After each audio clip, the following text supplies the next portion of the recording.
No princípio não havia heróis, havia silêncio e uma promessa.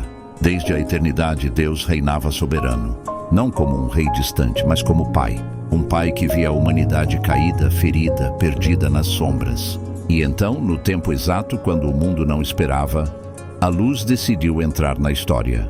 Não veio em tronos, não veio em exércitos. Veio em carne, o Filho se fez homem. A encarnação não foi apenas um nascimento. Foi uma invasão espiritual, o céu tocando a terra. Enquanto muitos viam apenas um menino numa manjedoura, as trevas sabiam. Algo havia mudado para sempre. Jesus cresceu entre gente simples. Falou de um reino que não era deste mundo. Curou, ensinou, confrontou.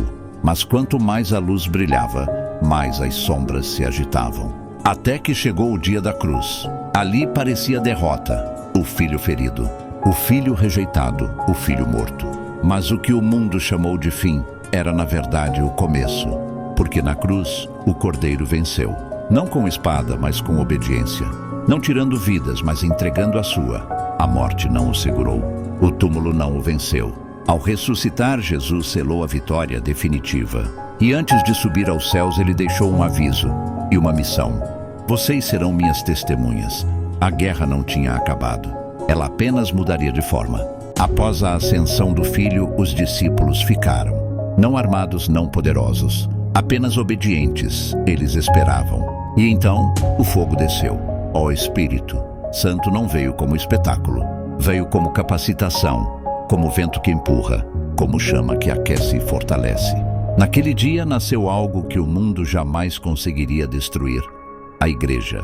Não um prédio, não uma instituição, mas um corpo vivo.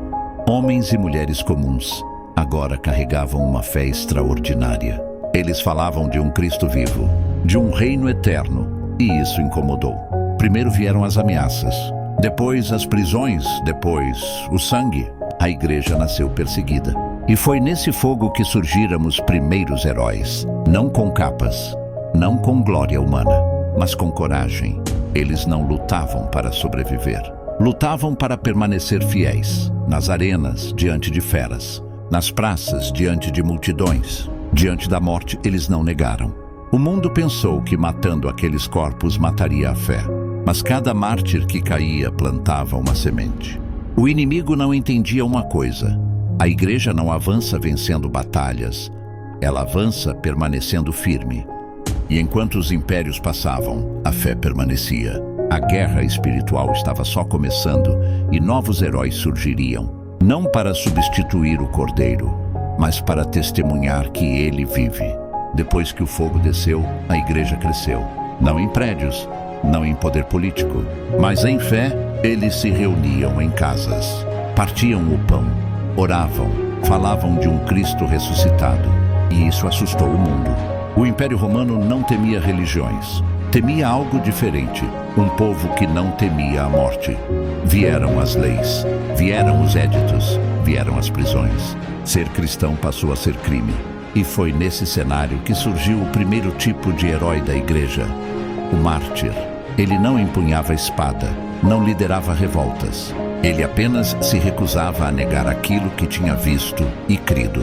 Nas arenas, diante das feras, perguntavam apenas uma coisa: negue Cristo e viva. Mas eles tinham entendido algo profundo. A vida não termina no corpo. Alguns eram jovens, outros pais e mães. Homens e mulheres comuns. Eles tremiam, choravam, sentiam medo, mas permaneciam. Quando o mundo via derrota, o céu via fidelidade. O sangue dos mártires não apagou a igreja, ele a fortaleceu. Porque o testemunho mais poderoso não é o que se grita, é o que se vive até o fim. Algo inesperado aconteceu. Quanto mais perseguiam, mais a fé se espalhava. Quando expulsavam os cristãos das cidades, eles levavam o evangelho consigo. Quando fechavam uma casa, outra se abria. O inimigo achou que poderia destruir a igreja, eliminando seus membros, mas ignorava uma verdade espiritual. A igreja não depende de um lugar, ela vive nas pessoas. Pais ensinaram filhos, mães oraram em silêncio, escravos anunciaram esperança. O nome de Jesus atravessou fronteiras. Entrou em desertos, chegou a vilas esquecidas. Não foi estratégia humana, foi providência divina. E mesmo nos momentos mais sombrios, a presença do Espírito Santo sustentava os fiéis, não prometendo o livramento da morte, mas garantindo vida eterna. A igreja entendeu algo essencial. Seguir Cristo não é caminho de glória terrena, é caminho de cruz. Mas uma cruz que não termina em túmulo, termina em ressurreição. O império que perseguia caiu. Os Césares foram esquecidos, mas a igreja permaneceu, porque o que nasce de Deus não pode ser destruído pelos homens. Quando a perseguição aberta falhou, o inimigo mudou de estratégia.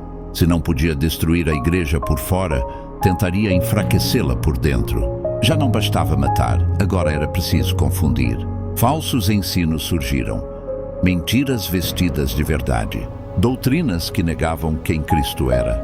A guerra deixou de ser apenas física, tornou-se espiritual e intelectual. A igreja precisou aprender a discernir. Foi nesse tempo que outro tipo de herói surgiu. O guardião da verdade, não famoso, não popular, muitas vezes solitário.